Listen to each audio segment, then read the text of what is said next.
Құрметті ата-аналар және заңды өкілдер. Бұл бейнежазбада біз балабақша Smart Nation жүйесі арқылы баланы мектепке дейінгі ұйымға қабылдау үдерісін қарастырамыз.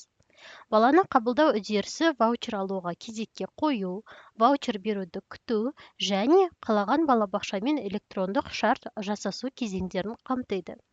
Кезекке қалай өтініш беруге және берілген ваучерге қызығушылықты растауға болатынын біз бөлек бейнежазбаларда қарастырдық.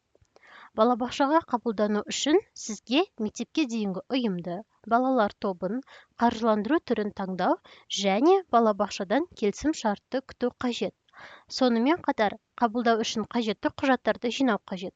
Баланың фотосуреті, профилактикалық егу картасы, денсаулық жағдайы туралы анықтама, сондай-ақ, егер баланың ерекше білім беру қажеттіліктері болса, онда ПМПК қорытындысы. Егер қандай да бір себептермен сіз 5 жұмыс күнінде қабылдауға үлгермесеңіз, онда 5-ші күні сіздің жеке кабинетіңізде ваучерді тағы 2 жұмыс күніне ұзарту мүмкіндігі бар батырма қолжетімді болады.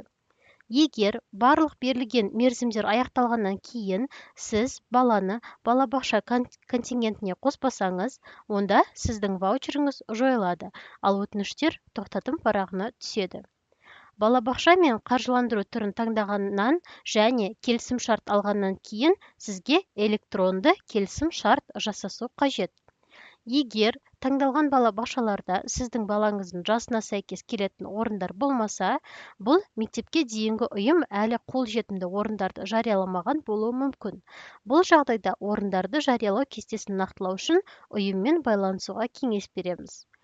Егер орын мүлдем қалмаса, ваучерді сақтау үшін басқа мектепке дейінгі ұйымды таңдауға болады. Кейін қалаған балабақшада орындар пайда болған кезде сіз баланы сол ұйымға ауыстыра аласыз. Назарларыңызға рахмет.